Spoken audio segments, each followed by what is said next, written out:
हाँ भाई first year, आप लोगों के में कल कंप्लीट हुआ था जाइंट क्रोमोसोम, राइट? ठीक है, आज से हम लोग स्टडी करने वाले हैं आपके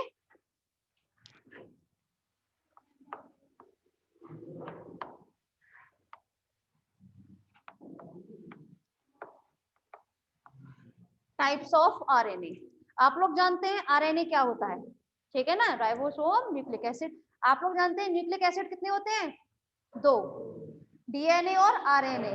ठीक है, न्यूक्लिक अम्ल पूछे जाते हैं कभी कभी वाइवा में कि न्यूक्लिक अम्ल क्या होते हैं, कितने, तो आपको पता होना चाहिए न्यूक्लिक अम्ल दो ही मौजूद होते हैं, डीएनए और आरएनए। ठीक है, डीएनए के बारे में हम लोग बाद में स्टडी करेंगे, पहले जो इम्पोर्टेंट है वो है टाइप्स ऑफ आरएनए। ठीक है, क्यों स्टडी कर रहे हैं वो भी बता देते हैं, क्योंकि मुझे आप लोगों को बहुत जल्दी कवर कराना है आपका प्रोटीन सिंथेसिस, प्रोटीन संश्लेषण का जो टॉपिक है, ठीक है, वो आप लोगों को बहुत जल्दी कवर करवाना है। आप लोगों का सिलेबस आ चुका है नेट पर, आप जानते हैं, आ चुका है। ठीक है, देख लेना। तो आप लोगों में हो सकता है कुछ कम हुआ हो, तो मुझे पता नहीं, मैं अभी आप लोगों को बता दूंगी कम हुआ है तो। ठीक है, मैंने भी नहीं देखा अभी। चलो बात कर लेते हैं टाइप्स ऑफ आरएनए। आप लोग जानते हैं कितने टाइप्स के होते हैं? भाई पढ़ा हुआ टॉपिक है, 12th में पढ़ते हैं हम सब लोग, बताइए जरा। एग्जैक्टली, तीन प्रकार के होते हैं आरएनए। हाँ, एमआरएनए और टीआरएनए और आरआरएनए।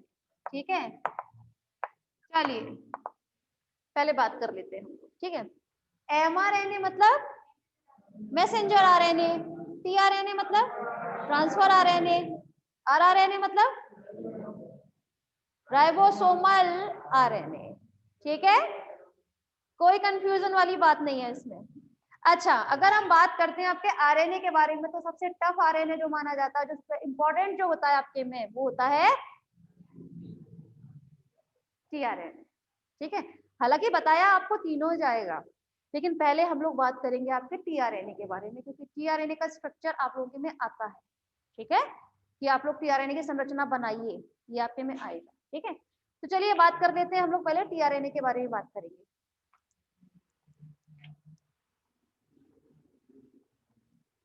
वैसे पढ़ चुके हैं आप लोग तो ऑलरेडी। टीआरएनए का मतलब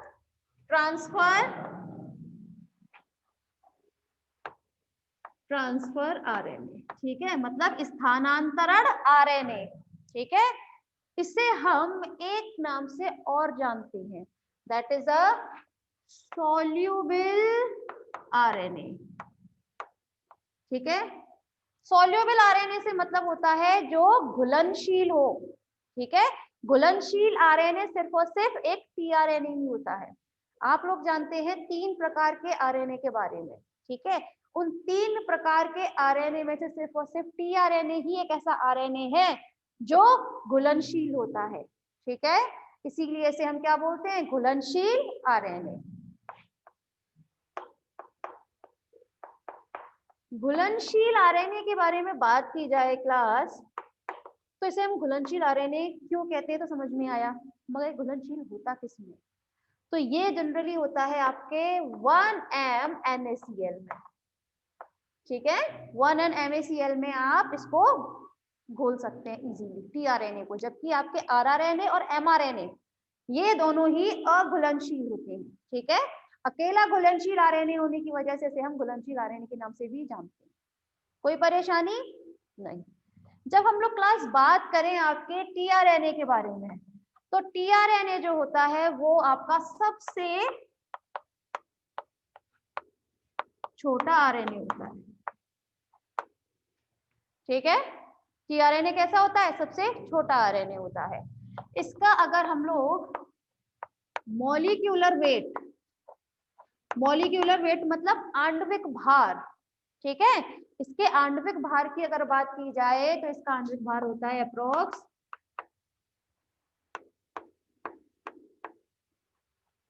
25,000 टू 30,000 डाल्टन, ये एल है। ठीक है, डाल्टन तक होता है। ठीक है, कोई परेशानी? जब हम लोग क्लास बात करें आपके टीआरएनए की, तो ये बना होता है कुछ 70 से 90 न्यूक्लियोटाइड से।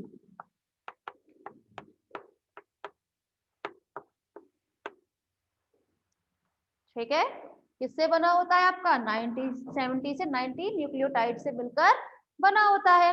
लेकिन इसे हम अनुचलक आरएनए भी बोलते हैं। अनुचलक आरएनए से मतलब होता है कि जब आपका एमिनो एसिड को पहचान कर जब वो प्रोटीन संश्लेषण की साइट तक, जहां पर प्रोटीन संश्लेषण हो रहा हो हमारे शरीर में, ठीक है, वहां तक लेके जाने का काम कौन करता है आपका टीआरएनए। ठीक है, इसीलिए हम इसको क्या बोलते हैं, अनुचलक आरएनए भी बोलेंगे। ठीक है, वहीं आपके टीआरएनए में कुछ, अच्छा एक खास बात बता देते हैं। आप लोग जानते हैं टीआरएनए बनता कहाँ है हमारे इसमें शरीर में, अगर बात करें कहाँ बनेगा,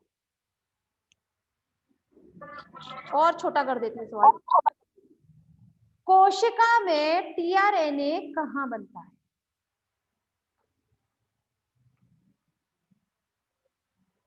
भाई कोशिकाओं में बनता है बात, ठीक है मैं बता दिया।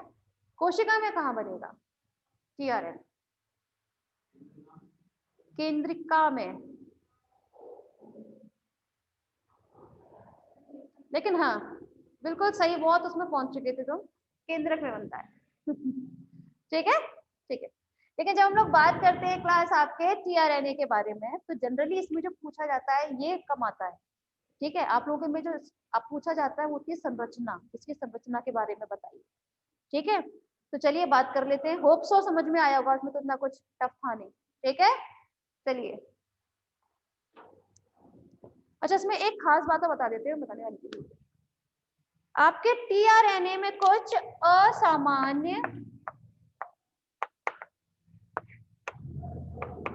क्षार पाए जाते हैं।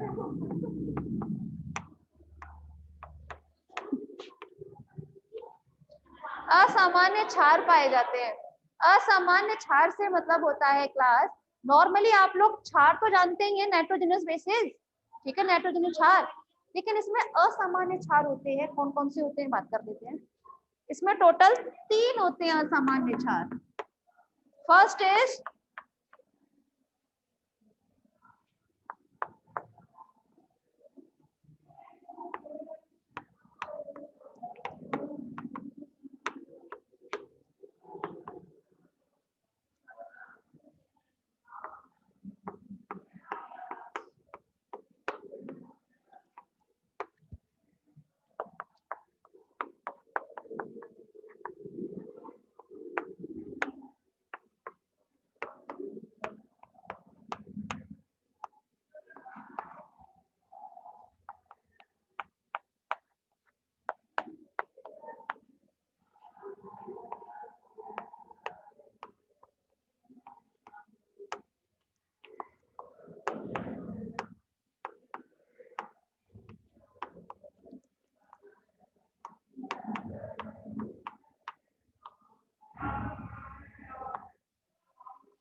ठीक है।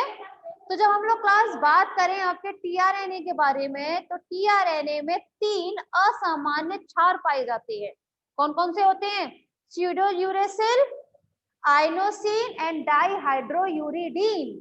ठीक है, ये 3 असामान्य क्षार पाए जाते हैं, और ये 3 असामान्य क्षार जो है वो कहाँ मदद करते हैं? इसके संरचना में, टीआरएनए की संरचना में। ठीक है, लिख लिया? ठीक,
पहले इतना बना लो फिर ऐसे बताया जाए।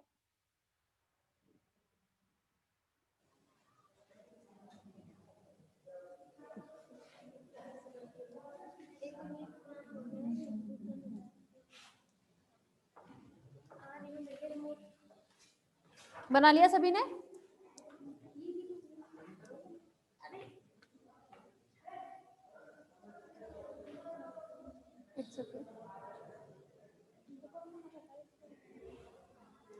हाँ भाई, ड्रॉ कर लिया ना सभी ने?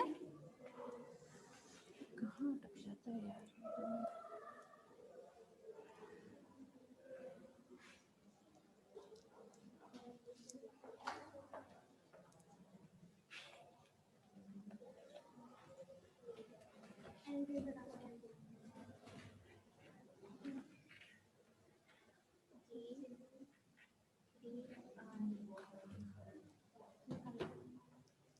ठीक है, होप सो ड्रॉ किया होगा अब तक। चलिए बात कर लेते हैं। जब हम लोग क्लास बात करें आपके स्ट्रक्चर के बारे में, टीआरएनए की संरचना के बारे में, सबसे पहले अगर हमें स्टडी करनी है तो हम स्टडी किसमें करते हैं हमेशा?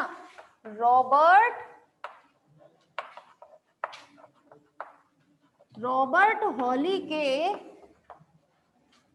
क्लोवर लीफ मॉडल में, इसी में स्टडी करते हैं ना। 12th क्लास में पढ़ा होगा, क्लोवर लीफ मॉडल में स्टडी की जाती है हमेशा। ठीक है, तो ये क्लोवर लीफ मॉडल किसने दिया था? आपके रॉबर्ट हॉली ने दिया था। ठीक है, क्योंकि क्लोवर लीफ जो होती है वो भी कुछ कुछ ऐसी दिखती है, कभी देख लेना उसको नेट पर निकाल कर। ठीक है, थोड़ा सा बड़ा होता है सिर्फ साइज में। तो जब हम लोग क्लास बात करें टीआरएनए की संरचना में, तो टीआरएनए की संरचना जो है उसमें 4 आर्म, हमें इसमें 4 भुजाएं दिखाई देती हैं। ठीक है, लेकिन टीआरएनए में होती 5 भुजाएं हैं। ठीक है, लेकिन जब हम बात करते हैं तो हमें 4 भुजाएं ही इसमें दिखाई देती हैं। कहने के लिए आपका जो टीआरएनए होता है वो एक रज्जुकीय होता है। कैसा होता है? एक रज्जुकी। एक रज्जुकी मतलब सिंगल स्ट्रैंडेड। ठीक है, एक ही रज्जू का बना हुआ होगा। कैसे? देखो, अगर मैं यहां से पकड़कर इस वाले छोर को इस तरह सीधा कर दूं, एक ही का बन जाएगा ना ये, कि दो अलग अलग है ये चीजें? मेरी शकल पे नहीं बना हुआ, बना तो यहाँ है। अगर ये इन दोनों को पकड़कर मैंने सीधा कर दिया तो कुछ स्ट्रेट हो जाएगा, एक रज्जू हो जाएगा ना।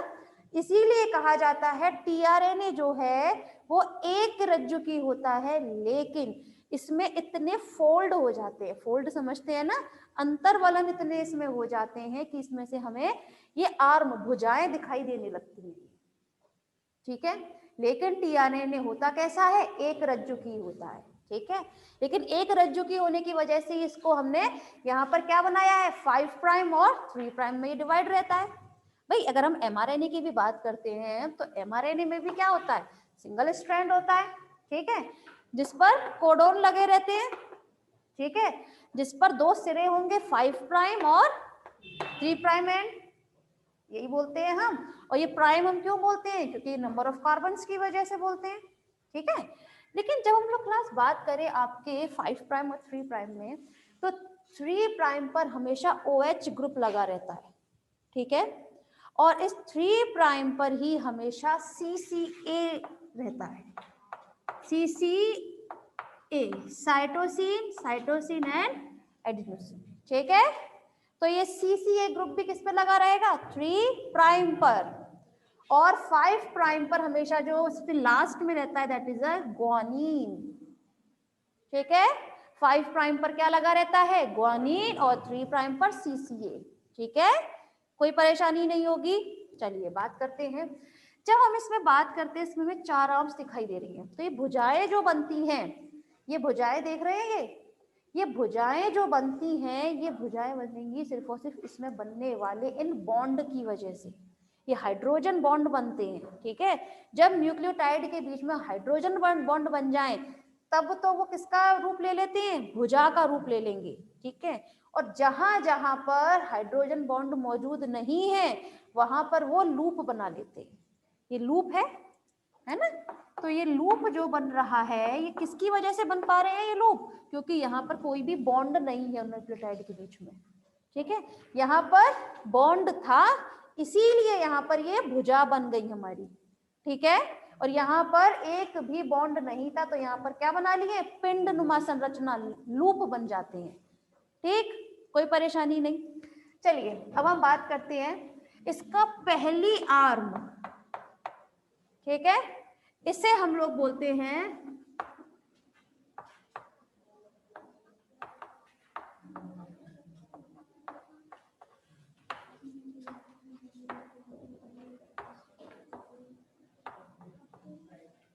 Amino acid attachment site. ठीक है, अमीनो एसिड अटैचमेंट साइट से मतलब है, आप लोग जानते हैं कि हमारे शरीर में कितने अमीनो एसिड जानते हैं हम, 20। ठीक है, तो अमीनो एसिड को पहचानने के बाद वो टीआरएनए पर भाई कहां जाके लगेंगे, आपके इसी आर्म पर लगेंगे, फर्स्ट आर्म पर, पहली जो भुजा है इसी पर आकर लगेंगे आपके अमीनो एसिड। फिर उसके बाद ये जो भुजा है, ठीक है, ये पूरा टीआरएनए जाएगा और कहाँ जाएगा, जहां पर प्रोटीन संश्लेषण की प्रक्रिया हो रही होगी जिस सेल में।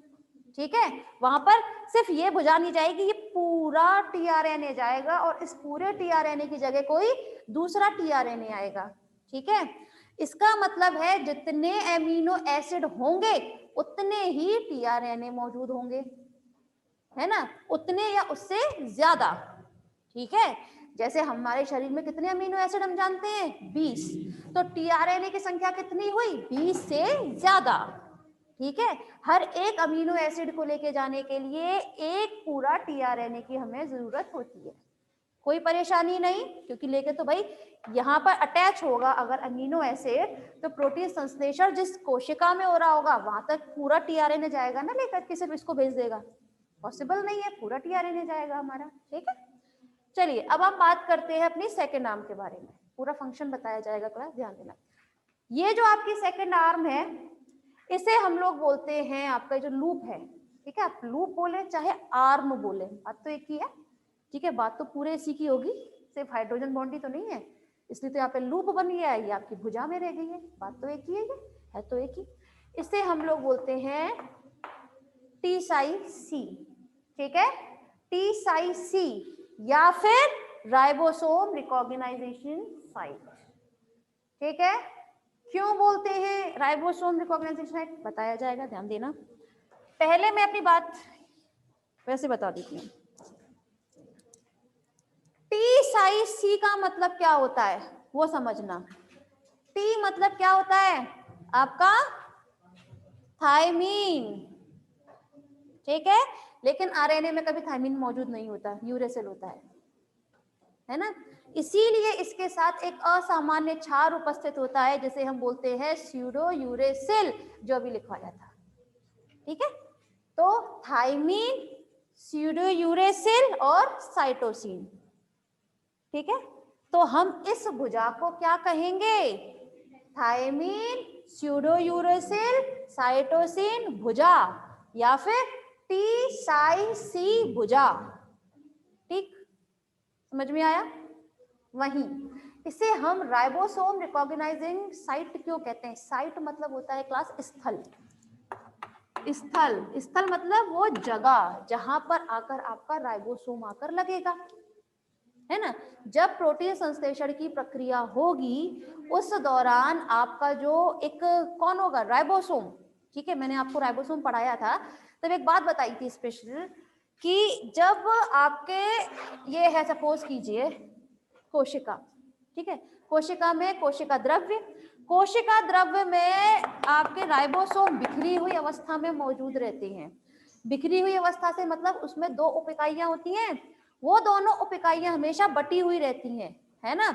अगर उनको ज्वाइन करना हो, जोड़ना हो, तो हमें किसकी जरूरत होती थी, सुनाई नहीं दिया, एग्जैक्टली 0.001 मैग्नीशियम आयन की जरूरत होती थी, है ना। अगर हम उतनी क्वांटिटी, उतनी सांद्रता लेकर चलते थे, तब आपके दोनों राइबोसोम की जो उप इकाइयां होती हैं वो जुड़ जाती थी, और अगर उससे कम सांद्रता है तो वो दोनों उप इकाइयां अलग अलग अवस्था में रहती थी, यही बताया था ना। तो अब सोचिए आपकी जो ये सेकेंड आर्म है, ये फर्स्ट थी, ये दूसरी है, ठीक है। तो दूसरी भुजा पर राइबोसोम आकर लगता है, राइबोसोम में 2 उप इकाइयां होती है, छोटी व बड़ी, ठीक है। इस पर आकर आपकी बड़ी उप इकाई लगती है, ठीक है, समझ में आया।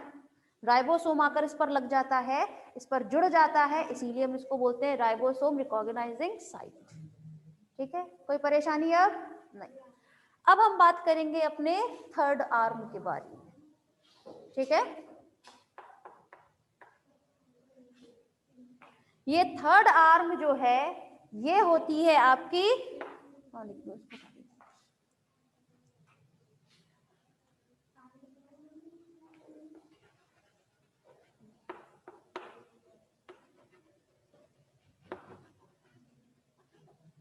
Anticodon arm.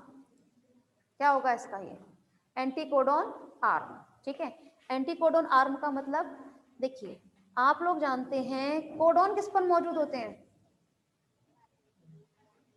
कोडोन किस पर, एग्जैक्टली एमआरएनए पर पाए जाते हैं। बताया था जिस वक्त मैंने वो बताया था आपको अनुवांशिक कूट, तब बताया था एमआरएनए पर उपस्थित होते हैं, 3-3 के ग्रुप में मौजूद होते हैं, ये सब बताया था। तो आपके एंटीकोडोन साइट पर आकर लगता है आपका एमआरएनए। एमआरएनए सिंगल स्ट्रैंडेड होता है, एक रंजुकी होते हैं इस तरह से, इस पर लगे होते हैं आपके कोडोन,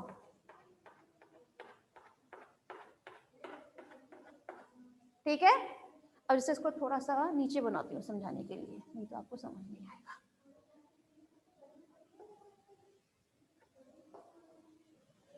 ये रहा आपका एमआरएनए, ठीक है। एमआरएनए पर लगे हुए हैं आपके कुछ कोडोन। कोडोन कौन से, सपोज कीजिए यहाँ पर है CAG, जी, ठीक है, कोई भी हो सकते हैं कोडोन, तो पता नहीं है। कोडोन लगे हुए हैं इस पर, तो इस पर जो होंगे वो इसके जस्ट ऑपोजिट होंगे, ठीक है। कोडोन के अपोजिट क्या बोला जाता है, एंटीकोडोन। कोडोन के अपोजिट चीज को हम क्या बोलते हैं, ये अपोजिट चीज को हम क्या बोलते हैं, ये तो एकदम एंटी है, ये बोलते हैं ना, ये तो इसका बिल्कुल एंटी है। एंटी मतलब जस्ट ऑपोजिट है इसका, है ना। तो सी के साथ कौन आता है,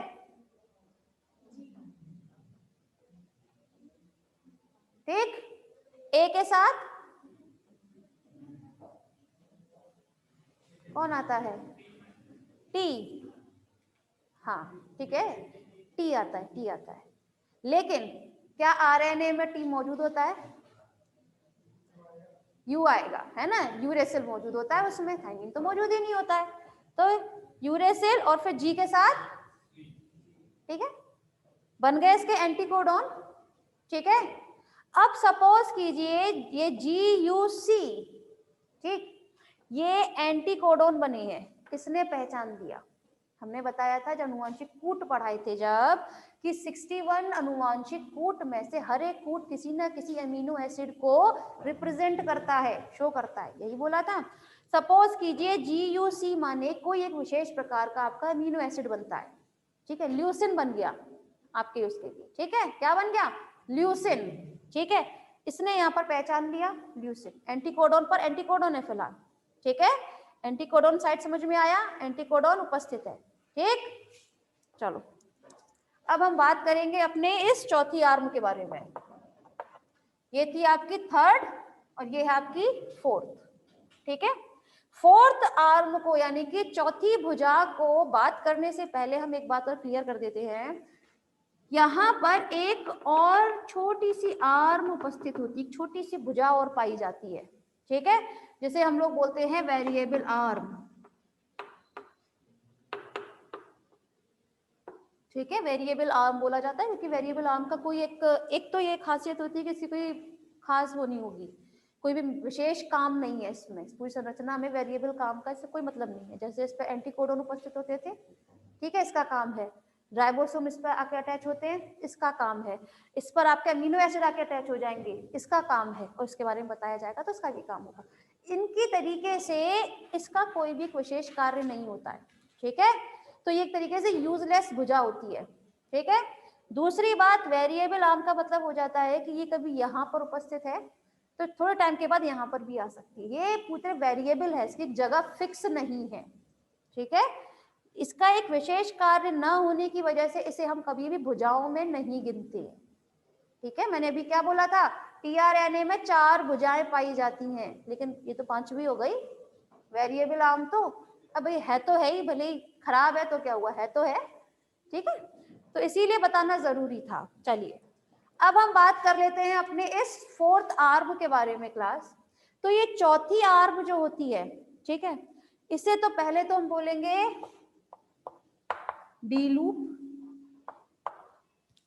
लूप क्यों बोल रहे हैं, क्योंकि यहाँ पर आपके कोई भी बॉन्ड उपस्थित नहीं है, इसलिए बोल रहे हैं इसको हम। ठीक है, दूसरी बात, इसे हम एक नाम से और जानते हैं, that is a DHU arm लिखें आप चाहे लूप, ये आप पे डिपेंड करता है। ठीक है, समझ में आया। अब देखिए DHU आर्म इसे हम क्यों बोलते हैं, इसे हम DHU आर्म इसलिए बोलते हैं क्योंकि DHU मैंने थोड़ी देर पहले लिखवाया भी है, डाईहाइड्रोयूरिडीन लिखवाया है, हाँ इसी वजह से, क्योंकि DHU का मतलब है डाईहाइड्रोयूरिडीन भुजा।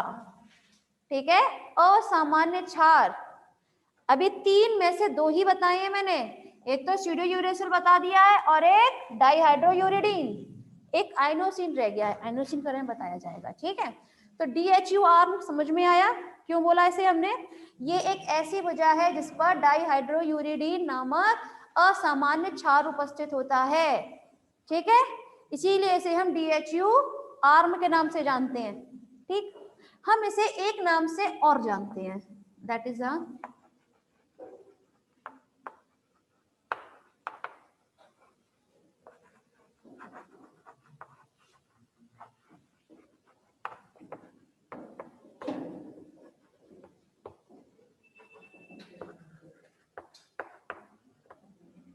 Amino acyl synthetase binding site. ठीक है, क्या नाम देते हैं इसे हम, amino acyl synthetase binding site. क्यों देते हैं इसे हम ये नाम, यहाँ पर अब समझना। देखो मैंने यहाँ पर पहली बात आपको 3 असामान्य क्षार के बारे में बताया, सेकंड नंबर की भुजा पर था स्यूडोयूरेसिल, 4th नंबर पर आ गया आपका डाईहाइड्रोयूरिडीन। ठीक है, एक रहता है आइनोसिन। आइनोसिन नामक जो असामान्य क्षार होता है वो हमेशा आपकी एंटीकोडॉन लूप पर पाया जाएगा। ठीक है, किस पर पाया जाएगा, आपकी एंटीकोडॉन लूप पर पाया जाएगा आइनोसिन। ठीक है, तो इसको आप आइनोसिन भुजा के नाम से भी जान सकते हैं, कोई कंफ्यूजन नहीं। अब तो समझ में आया। अब समझना क्लास, यहाँ पर mRNA आया था, mRNA पर कोडॉन उपस्थित थे, कोडॉन के ऑपोजिट चीजें इस एंटीकोडॉन पर उपस्थित हैं। ठीक, सिर्फ एंटीकोडॉन उपस्थित है सिर्फ। ठीक, अब यहां पर जो आपका एमिनो एसिड बनेगा, जो सपोज कीजिए ल्यूसिन बना आपका, ठीक है, अमीनो एसिड ल्यूसिन नाम का एक अमीनो एसिड मौजूद होता है। ठीक है, वो एसिड कौन पहचानेगा आपका, ये भुजा जो थी इसने क्या किया है, यहाँ पर जो आपका क्या बना था, आपका एक विशेष प्रकार का एंटीकोडॉन उपस्थित था, तो वो क्या हो गया आपका, इसने पहचाना है कि ये है ल्यूसिन नाम का, इसने पहचान लिया, इसीलिए हम इसको बोलते हैं amino acyl synthetase binding site. ठीक है ना, अमीनो एसाइल क्यों, क्योंकि यहाँ पर ये अमीनो एसिड को जो सिंथेसिस कर रहा है इसने बनाया था, एंटीकोडॉन बनाया है। अमीनो एसिड ल्यूसिन नाम का जो अमीनो एसिड है उसको इसने पहचाना है। ठीक है, यहाँ पर आकर आपका सपोज कीजिए ल्यूसिन नाम का बन गया। ठीक, ये ल्यूसिन जाएगा और इस पर अटैच हो जाएगा। ठीक है, देखो फिर समझना, इस 3 ही उसका काम है, mRNA पर कोडॉन, इस पर एंटीकोडॉन, बस। कौन सा अमीनो एसिड बना वो इसने पहचाना, पहचानने के बाद जो अमीनो एसिड बना होगा 20 में से, ठीक है 20 अमीनो एसिड मालूम है ना हम लोगों को, पहचानने के बाद वो अमीनो एसिड कहाँ जाएगा आपका, पहली वाली भुजा पर। ठीक है, फिर वो यहाँ पर आके चिपक जाएगा। ठीक है, बाइंडिंग साइट है, चिपक गया यहाँ पर। ठीक है, अब चूंकि यहाँ पर ये क्या था आपका एक्टिव होकर गया है, यहाँ से ल्यूसिन नाम का सपोज किया था ना हमने, माना है ना कि ल्यूसिन नाम का अमीनो एसिड बना है यहाँ पर, तो ये ल्यूसिन नाम का यहाँ पे जो अमीनो एसिड बना था वो हमेशा एक्टिव हो चुका है अब अपने कहाँ पे जाने के लिए, प्रोटीन संश्लेषण की स्थल तक जाने के लिए, ठीक है, एक्टिव हुआ। अब उसको कौन लेके जाएगा, यहाँ पर, यहाँ तक लेकर गए उसको अब, ठीक है, ल्यूसिन पहुंच गया। इसीलिए इसको हम चाहे तो लिख सकते हैं activated amino acid attachment site. क्यों, क्योंकि यहाँ पे जो अमीनो एसिड लगा था वो एक्टिव फॉर्म में लगा था, ठीक है, यहाँ पे एक्टिव हो गया था अमीनो एसिड, जो ल्यूसिन नाम का जो आपका अमीनो एसिड था वो यहाँ पे एक्टिव हो गया। इसीलिए फिर जब वो यहाँ पर आकर लगेगा तो उसे हम क्या बोलते हैं, activated amino acid attachment site. कोई परेशानी, फर्स्ट ईयर क्लियर हुआ, ठीक, किसी को रिपीट कराना है तो बताइए। ऑनलाइन समझ में आया बेटा?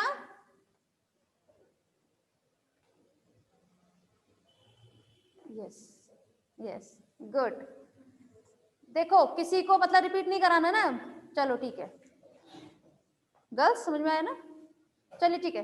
तो क्लास में पहले आप लोग जरा रिजाइन कीजिए प्लीज।